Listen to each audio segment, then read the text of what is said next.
설교 제목이 은정에서 시작하는 변화의 여정. 자, 이제 지난 3년간을 우리가 잠깐 살펴봤는데, 지난 이제 3년여의 은혜를 바탕으로 무엇을 우리가 알고 무엇을 붙들고 어떻게 갈 것인가? 은정은 왜 세워졌을까? 하나님은 은정에 무엇을 기대하실까? 우리 그 은정의 핵심을 이제 말씀을 통해서 같이 나누면서 이제 우리가 4년 차에 들어가게 되는데, 4년 차를 같이 엮어나가는 은혜의 길이 되기를 바라는 마음입니다. 제가 2013년도와 14년도에 그 미국에서 사역하는 친구들로부터 그 여러 경로를 통해서 이제 받은 예언들이 있습니다. 그 양이 좀 길긴 하지만은 이제 그 가운데서 이제 은정과 관련된 부분을 이렇게 잘랐을 때 이제 시간상 한 2가지 정도만 소개하자면, 그러니까 이제 그 사역자들이 기도하다가 주님께서 나를 향해서 주신 말씀을 받은 거예요. 그래가지고 내가 이런 말씀을 받았으니까 전달한다 이러면서 이제 이메일로 보내오거나 이제 그랬었는데, 첫 번째는 이제 그 예언 중에 이런 대목이 있었습니다. You will take much territory. God prepares entirely new wineskin, new strategy for this season, new season promised, new move of God. 이제 이런 내용이 있었는데, 당신은 많은 영역들을 얻게 될 것이고 하나님께서 전혀 새로운 포도주 부대, entirely new wineskin, 이거죠. 새 포도주 부대를 마련하실 것입니다. 그 새로운 시즌을 위한 전략들과 하나님의 역사하심이 있을 것입니다. 그래서 새 부대에 대한 예언을 받은 바 있어요. 그 다음에 또 다른 경로를 통해서 이제 다른 분이 메시지를 주었는데, There is still something unique for you to create that has not yet been seen in the Korean context. There is going to be a new wineskin formed through this. The Lord trusts you to steward this new way and to let the voice of the body emerge.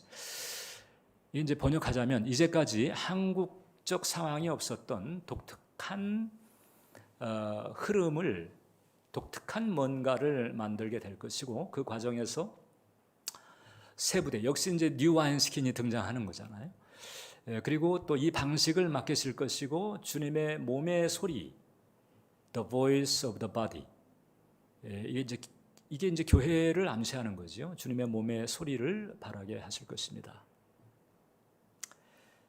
자, 그래서 이제 새 부대에 대한 계획이 있으시구나 이렇게 생각을 하고, 그럼 내가 지금 현재 목회하고 있는 그 대종교회죠, 전임지를 어떻게 이제 새롭게 빚어가야 되나, 뭐 여러 가지 생각을 하면서 기도하면서 이렇게 가던 끝에 2014년도 10월에 새벽 기도할 때에 주님의 음성이 들렸습니다.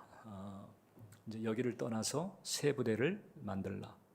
그리고 이제 그래서 이제 이렇게 결행을 했고, 그리고 이제 조영기 목사님을 만났을 때 조 목사님께서 또 성령의 음성을 들으신 거예요. 그래서 조 목사님이 성령께로부터 이제 음성을 들으시고 하신 말씀이 이제 성령께서 기다리신단다. 이제 이런 음성을 듣고 이제 출발한 교회가 바로 은혜의 정교회입니다.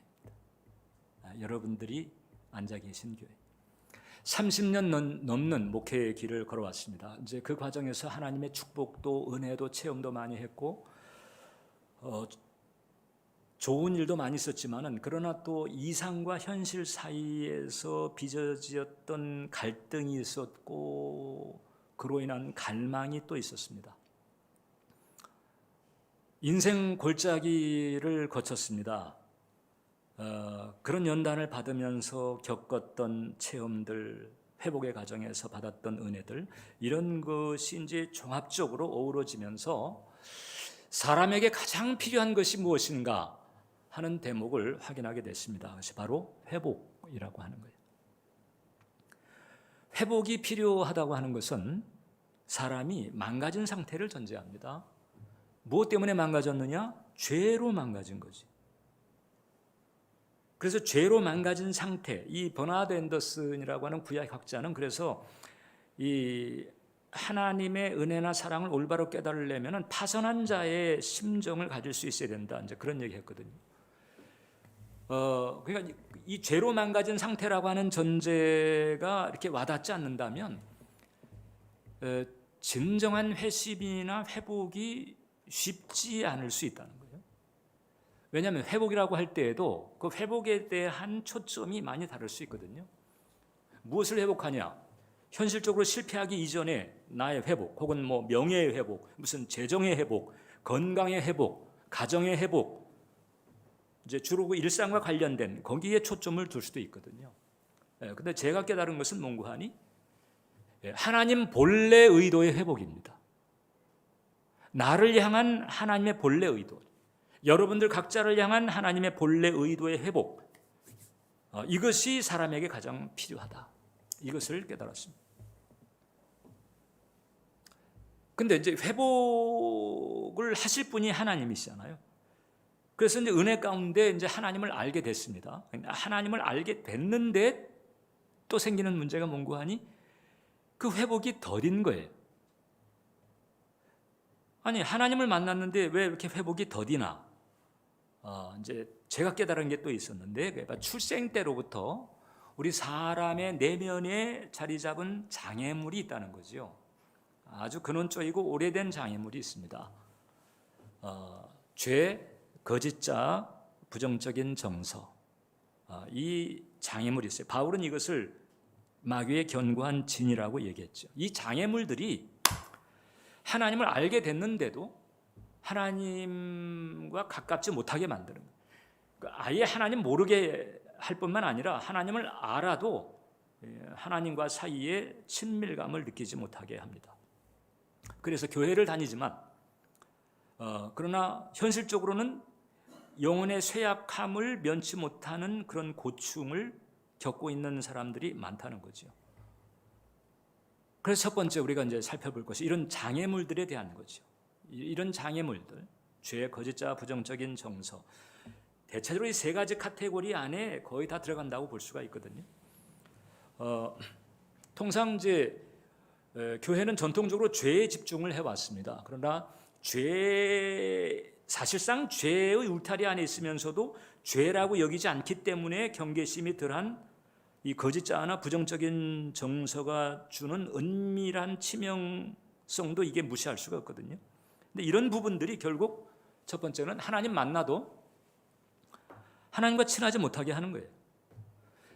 왜냐하면 하나님을 알게 됐는데, 그래서 이제 하나님과 가까워지고 싶지만 하나님과 가까워질 수 있는 방식을 잘 모릅니다. 그러니까 이제 그냥 세상 방식, 그러니까 뭐 지성이면 감천이다 이런 이제 상식적인 열심히 아무튼 교회를 다니고 열심히 이제 뭔가를 하면 이제 이런 그 세상 방식 혹은 또 자기 방식으로 이렇게 이제 하나님하고 지내려고 이렇게 하게 되는데, 이제 그게 하나님 방식하고 차이가 있으니까 받아들여지지가 잘 않는 거죠. 그건 하나님이 심술궂게 안 받는 것이 아니고 방식의 차이예요. 여러분, 그 사자와 소가 어떻게 서로 친하게 된 거예요. 그래가지고 이제 교제를 하게 됐는데, 그럼 서로 이제 집에 초대를 해가지고 접대를 하게 됐어요. 그러니까 사자는 이제 소를 초대를 해가지고 자기가 생각하기에 최고의 음식, 아주 그냥 막 육질이 좋은 고기 덩어리를 딱 내놨단 말이죠. 소가 이걸 보니까, 소는 풀을 먹잖아요. 그러니까 이게 뭔가, 지금 내가 좋아하는 건 풀인데 이게 뭐지? 나를 지금 왜 이렇게 홀대하는 거, 이렇게 됐죠. 그 다음에 이제 소가 사자를 초대를 한 거잖아요. 소는 이제 자기가 최고로 여기는 음식, 그 푸른 풀들 다 해가지고 내놨는데 사자가 이걸 보더니 기분이 나쁜 거죠. 이런 차이인 거죠. 자, 그러면 우리가 이제 하나님 방식을 잘 알아야 되는데, 하나님 방식을 잘 알려면 그 하나님 방식을 담고 있는 것이 말씀이잖아요. 그래서 말씀을 접해야 되는데, 이게 이 육신의 장애물들이 자리를 잡고 있으면 이 말씀을 접하는 것 자체가 잘 안 돼요. 그러니까 말씀을 먹어야 된다는 사실을 아는데도 말씀을 가까이 하는 게 잘 안 되는 거예요. 마치 이것은 편식을 하던 사람이 건강식을 하라고 하게 되면 잘 안 받아 하는 것과 비슷한 겁니다.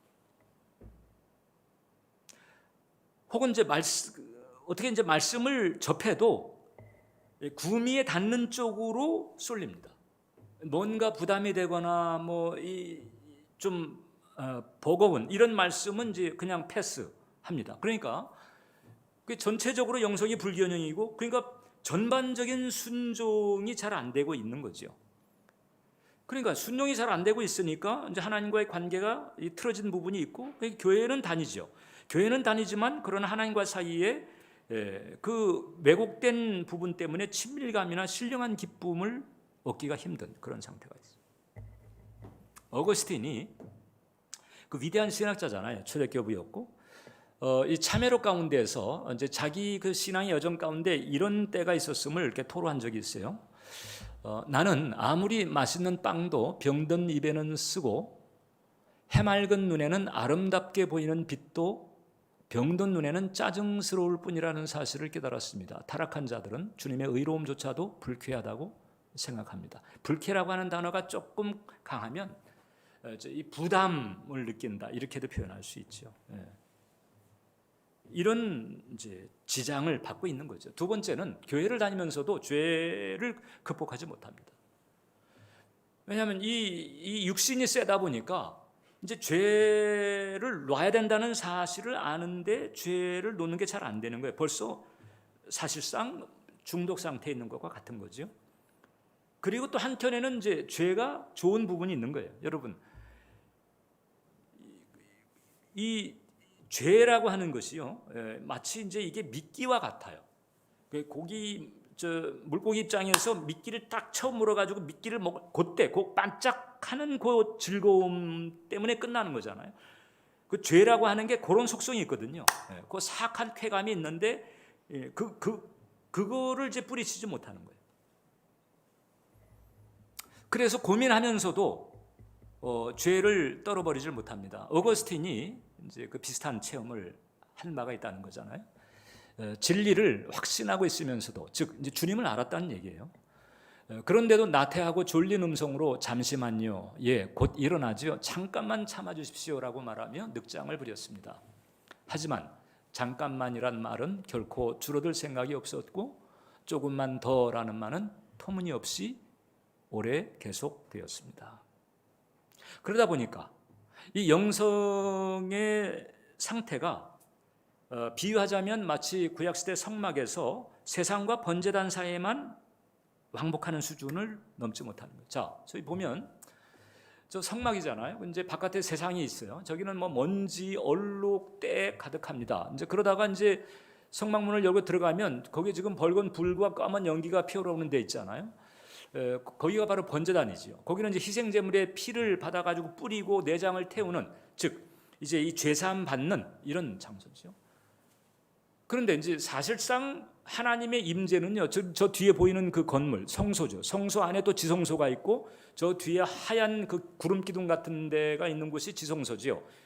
거기가 바로 법궤가 있는 그 하나님의 임재, 그 쉐카이나 영광의 임재가 있는 그곳이죠. 그곳에 가야 정말로 하나님이 누군지, 하나님과 함께 한다는 것이 무엇인지, 그 신앙의 영역의 그 핵심, 그리고 어마어마함을 깨달을 수 있는데, 근데 그 안에 가지를 못하는 거예요. 그냥 세상에서 번제단 와가지고 죄사함 받고는, 근근히 죄사함 받고는, 그 다음에 또 세상 갔다가 세상 때를 묻히고 힘들어하고 괴로워하다가 교회 와가지고 또 회개하고, 그 조금 위안을 받고 뭐가 조금 이제 좀 괜찮아진 것 같고, 그러다가 또 세상에 가가지고 또 때묻고, 이 왕복 수준, 이것을 이제 근본적으로 벗어나지 못하는 거죠. 그러니까 예수님이 주인이 됐어요. 내가 예수님을 구주로 영접해서 예수님께서 내 삶의 주인이 되셨지만, 여러분, 집주인이 있어도 도둑이 드는 경우가 많잖아요.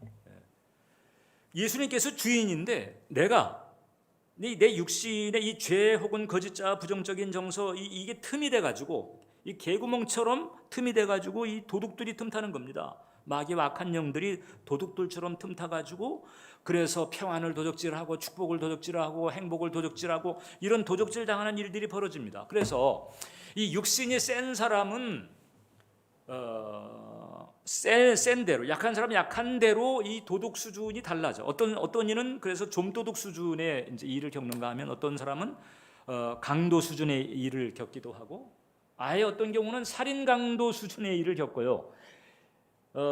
이 교회를 다니고 예배를 착실하게 드린 크리스찬임에도 불구하고 종종 극단적인 선택을 한 기사를 볼 수가 있는데 그런 경우는 살인 강도 수준의 일을 겪었다 이렇게 볼 수가 있죠. 네. 그러니까 이게 이제 교회도 다니고 열심히 뭔가도 하고 애를 쓰고 있지만은 그러나 영혼은 성경 표현에 의하면은 영혼은 파리한 상태를 근본적으로 벗어나지 못하는 이런 어려움을 준다. 뭐가? 이 육신의 장애물들이. 그렇기 때문에 두 번째, 우리는 이제 이 장애물들을 제거해내야 된다고 하는 거죠. 이 장애물들을 그럼 어떻게 제거하나? 여기에 이제 자신을 살피는 게 필요합니다. 자기 성찰을 하고 자기를 정화하고 이제 이런 과정을 겪어야 돼요.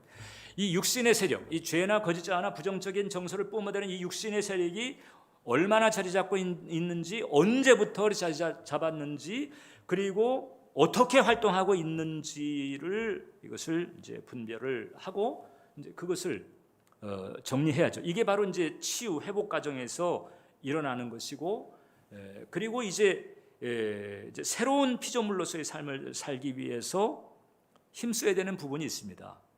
이런 과정에서 일어나는 일들을 예수님은 자기를 부인하는 것이다 이렇게 얘기를 하죠. 육신에 얽혀져 있었던, 육신에 물들어 있던 자아죠. 바울은 그걸 옛사람이라고 그랬는데 이것을 이제 버려야 됩니다. 이게 자기를 부인하는 거예요. 이 자기 부인이 되지 않으면 예수님을 따르는 것 자체가 안 되는 거예요. 예수님을 알아도 내가 그 예수님을 안 따르면 그게 뭐 어떤 위안이 되고 어떤 능력이 되겠어요. 안 따르는데.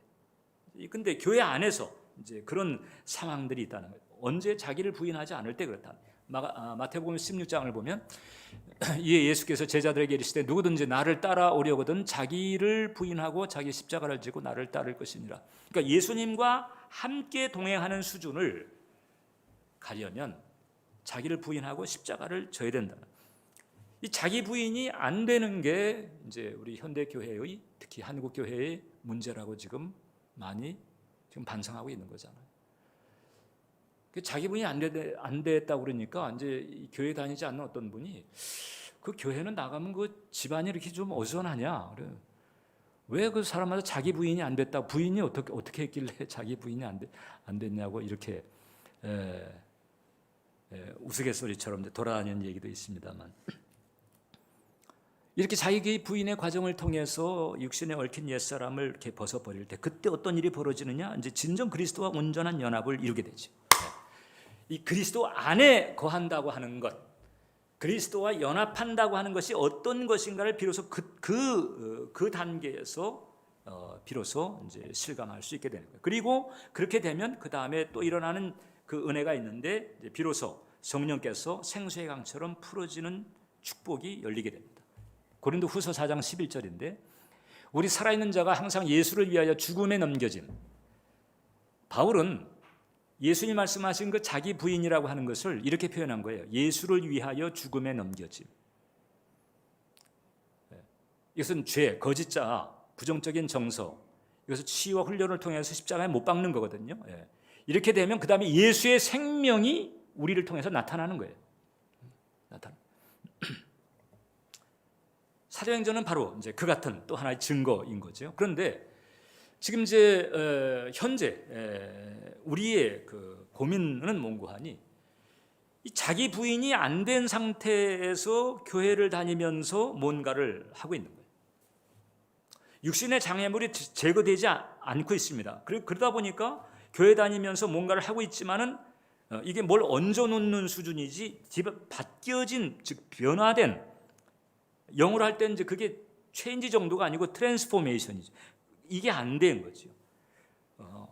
그래서 봉사로 커버하거나 그러니까 자기 부인이 안 된 상태에서 봉사로 커버하거나 아니면 성경 공부를 통해서 지식을 채우거나 아니면 이제 은사 체험을 추구합니다. 은사 체험을 통해 가지고 뭔가 어떤 강렬한 어떤 체험을 하는데 이제 계속 그것만 또 추구하는, 그래서 어떻게 보면 이제 종교 중독 현상 같은 부작용이 일어나기도 하는 거예요. 자, 저는 지금 여러분들에게 봉사를 하는 것과 성경 공부를 하는 것과 그 다음에 이제 어떤 그 은사적인 어떤 사역이 있는 이것을 제가 모두 부정하는 게 아니에요.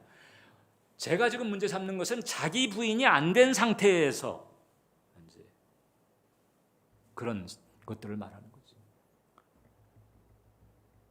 그러니까 한국 교회 문제가 이제 바로 이런 누적에서 왔다는 거잖아요. 그래서 많은 것을 이루었어요. 숫자도 많아지고 그 다음에 건물도 커지고 많은 것을 이룬 것 같은데, 그런데 다들 말은 안 하고 있지만은 그러나 느끼고 있는 게 한편으로는 뭔가 2%인지 이게 20%인지 몰라도 아무튼 뭔가 부족함을 느끼는 거예요.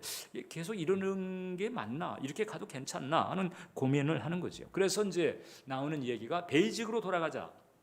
베이직, 기초죠. 기초, 기본. 말씀과 성령, 이 베이직으로 돌아가자. 이렇게 이제 외칩니다. 그건 맞는 처방이에요. 맞는 처방인데 거기에도 역시 이 육신의 장애물은 끼어 들어갑니다. 그래서 육신의 장애물이 이게 제거되지 않으면 베이직으로 돌아가는 것 자체가 쉽지가 않아요. 돌아가고 싶어도 돌아가는 것 자체가 쉽지가 않습니다. 여러분 가룟 유다 보세요. 가룟 유다가 예수님의 그 제자 가운데서 핵심 그룹이었잖아요. 돈꾀를 맡았으니까 3년 반 동안 예수님과 함께 있었습니다. 다른 사람이 아니에요. 예수님과 함께 3년 반 있으면서 예수님의 주옥 같은 말씀 듣고 가르침 받고 예수님의 기적에 동참을 하고 예수님 거룩하신 인격과 함께 3년 반을 있었는데, 그 가룟 유다 안에 있는 그 거짓자가 이게 사라지지가 않으니까 결국은 예수님 파는 일을 하고 그다음에 스스로는 자살하는 그 길을 가잖아요. 이 장애물의 이 파워가 이게 만만한 건 아니에요.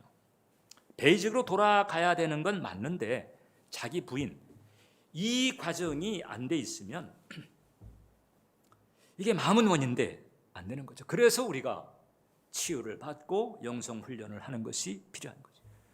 바로 그게 바로 자기를 부인하게 만들고 치유를 받게 만들고 해방을 체험하게 만들고 그러면서 비로소 그리스도와의 연합의 자리에 가게 되는 거예요. 근데 이제 이 자기를 부인하는 이 과정, 이 치유를 받고 영성 훈련하는 이 과정이 이게 만만치는 않습니다. 왜냐하면 죽여야 되니까, 내려놓아야 되고 죽여야 되니까, 그리고 잘 안 되니까.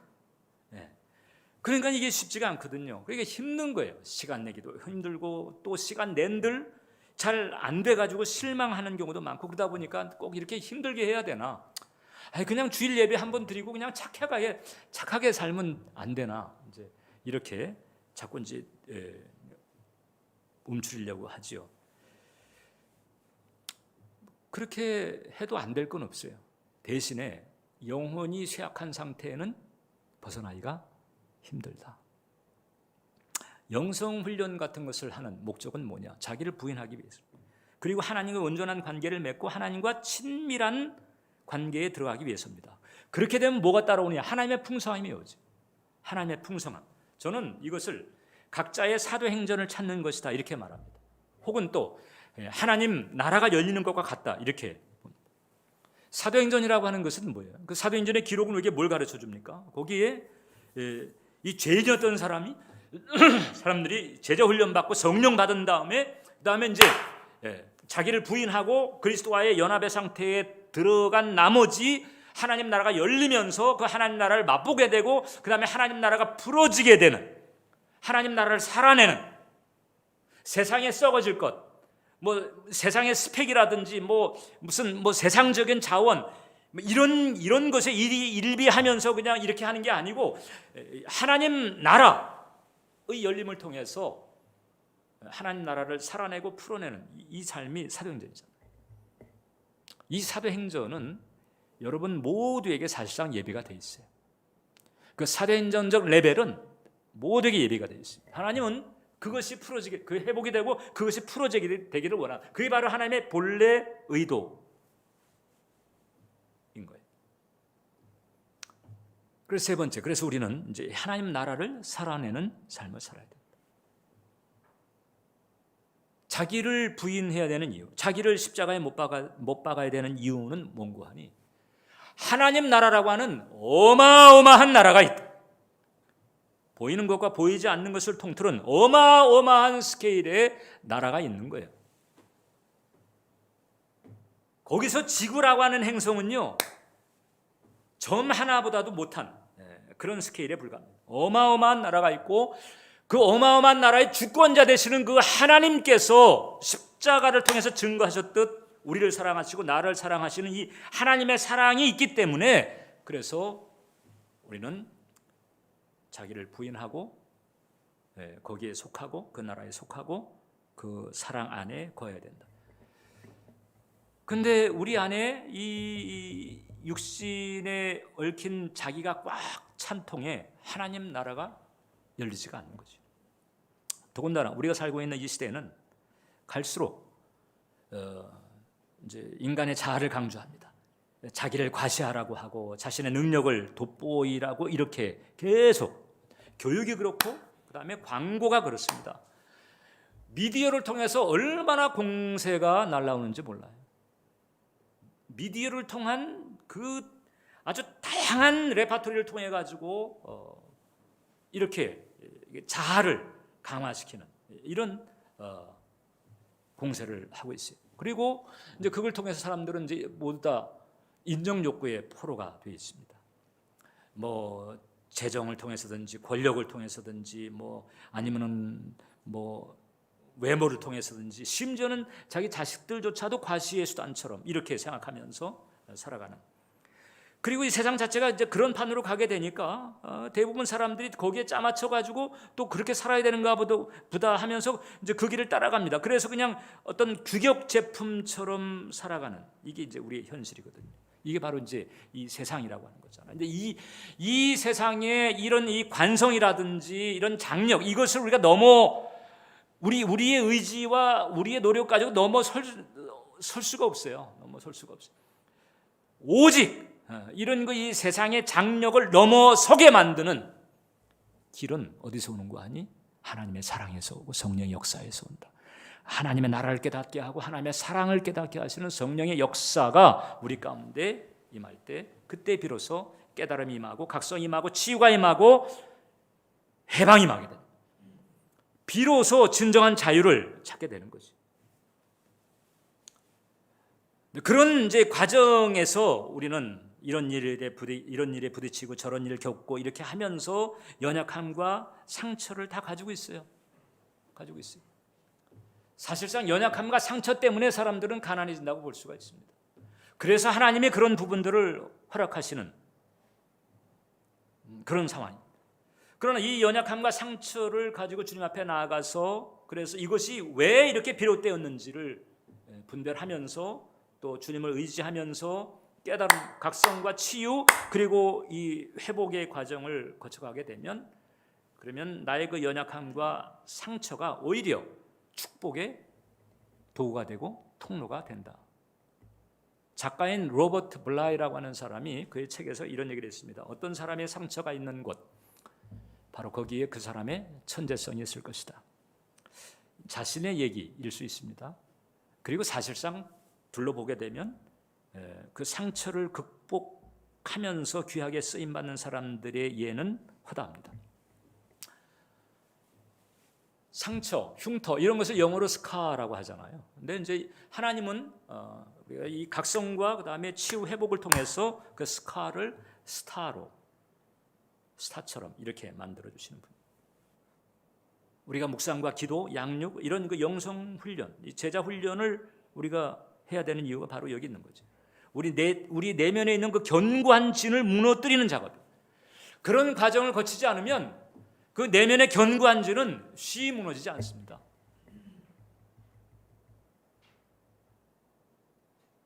그러나 무너뜨리면 달라지죠. 마크 패터슨이라고 하는 사람이 그런 얘기했어요. 하나님께서는 자신이 부수신 것을 언제나 치유하신다. 자연적 치유와 마찬가지로 부서진 우리의 영도 전보다 더 강해질 것이다. 하나님이 우리를 부수실 때에 그 과정을 잘 따르라. 잘 따르세요. 잘 따라가세요. 그러면 하나님의 의에 부서지는 그 분야에서 가장 강해질 수 있을 것이다. 여러분에게 여러분의 사도행전이 지금 기다리고 있고 예비되어 있다는 거잖아요. 하나님 나라가 문이 좀 열려지기를 오히려 그쪽에서 더 갈망하고 있는 것과 같다고 볼 수가 있어요. 그래서 우리 은혜의 정원교회는 십자가 영성과 4차원 영성을 갈망합니다. 왜 십자가 영성이냐? 첫 번째, 그 십자가 영성을 통해서 우리는 자기를 부인하는 이 과정을 거치는 거죠. 십자가를 두고 여러분 길이 갈릴 수 있어요. 어떻게 갈릴 수 있는 거예요? 십자가를 통해서 구원에만 머무는 거죠. 아, 내가 죄사함 받았으니까 됐네. 난 이제 죽으면 천국 가. 이러면서 이 땅에 있을 때에 자기를 부인하지 않습니다.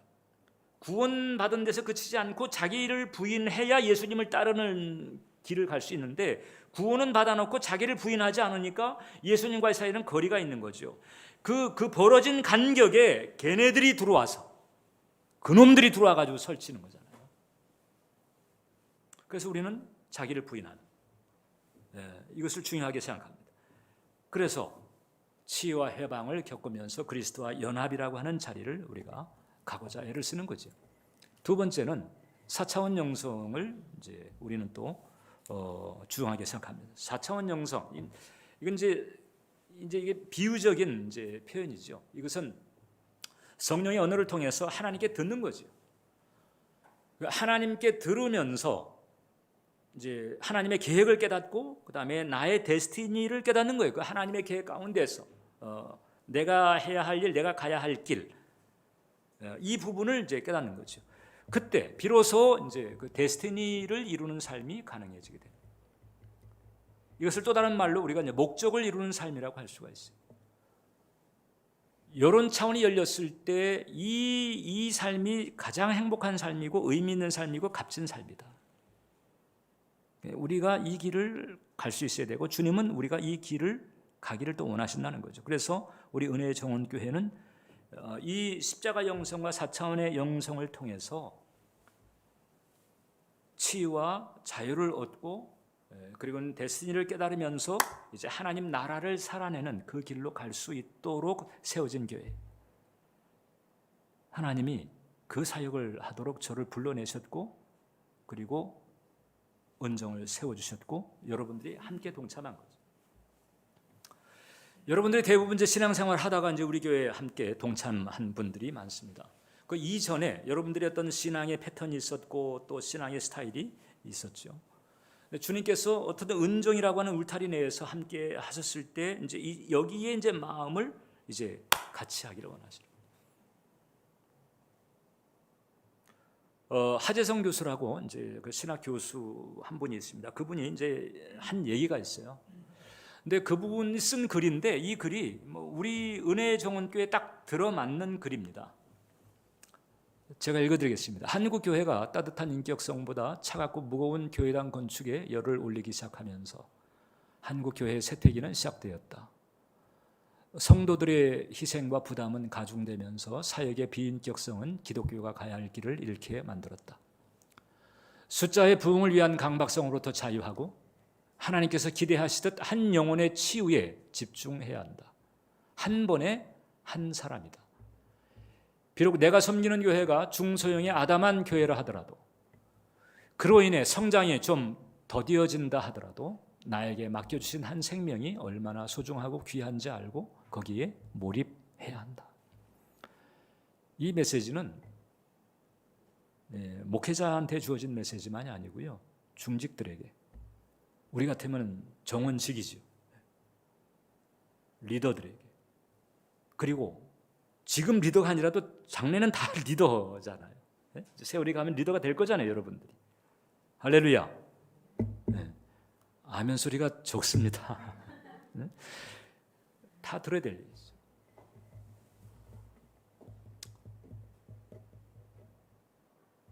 우리는 지금 이 길을 가고 있습니다. 그래서 이제 우리가 최선을 다해서 이제 이 씨앗을 심고 이런 공동체를 세워나가면서 또 이런 영적 DNA를 가지고 이렇듯 치유와 자유, 그리고 데스티니, 한 나라를 살아내는 이런 영혼들로 세우기 위해서 계속 세대를 걸쳐서 아름답게 성장해 나아가도록 우리가 힘을 써야 되는 거지. 이 과정에서 우리는 전적으로 성령 역사에 의지해야 합니다. 오늘 우리가 읽었던 본문이 이사야서 61장 본문이죠. 그래서 이사야가 장차 올 메시아, 즉 예수님에 대해서 예언한 대목인데, 그 예수님이 어떤 분이냐? 예수님은 기름 부으심을 받아서 마음이 상한 자를 고치고 포로된 자, 갇힌 자, 눌린 자를 자유케 하고 슬퍼하는 자들을 위로하면서 하나님께 영광 돌리는 의의 나무로 변화시키는 일을 감당하시는 분이다. 누가? 메시아가. 그런데 메시아는 어떻게 그 일을 감당하느냐? 기름 부음으로. 기름 부음이라고 하는 게 뭐냐? 그 소도에 나왔습니다. 주의 성령이 내게 임하사. 주의 성령이 내게 임하사. 성령의 역사인 거지. 성령의 역사가 아니면 여러분, 제가 갈수록 깨닫는 게 그겁니다. 성령의 역사가 아니면 사람들을 변화시키는 것, 혹은 또 각자가 변화되는 것, 이게 쉽지가 않아요.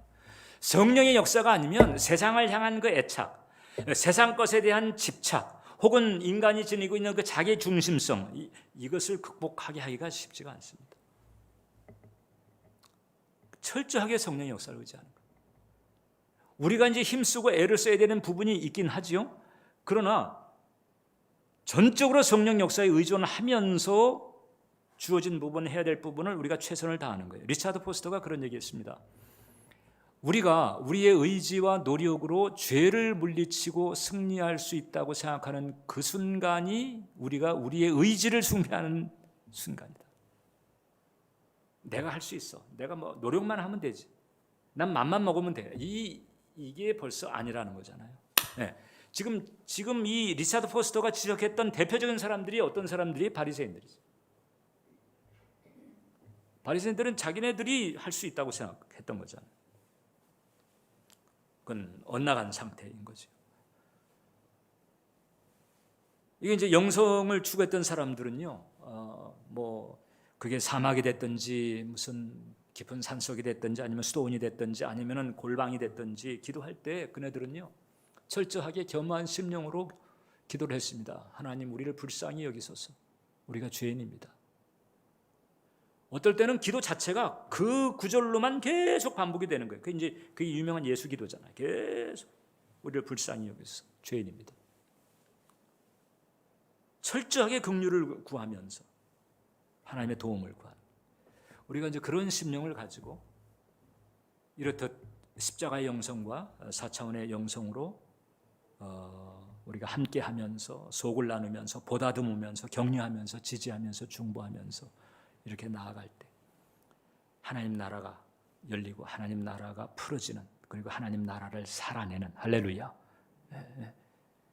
그래서 세상이 작아 보이는 거죠. 세상을 가볍게 본다는 뜻은 아니에요. 그 세상이 작아 보이는 거예요. 그 세상을 압도하는 탁월하게 아주 주도적인 그리고 값진 삶을 살아가게 하는 그런 열매들이 풍성할 줄 믿습니다. 우리는 그 길을 가고 있습니다. 기도하겠습니다. 아버지 하나님, 주께서 우리 은혜의 정원교회를 세워주시고 지난 3년여 우리의 걸음을 간수해 주심을 감사합니다. 하나님, 이제 십자가 영성 그리고 4차원 영성을 통해서 치유와 또 자유와 해방을 얻고 이렇듯 그리스도 안에서 주님과 연합하는 이 길을 능히 걸어가면서 이 땅에 하나님 나라를 풀어내는 통로로 쓰임받을 수 있도록 우리 교회를 붙들어 주시고 우리 교우들을 붙들어 주옵소서. 예수님의 이름으로 기도합니다. 아멘.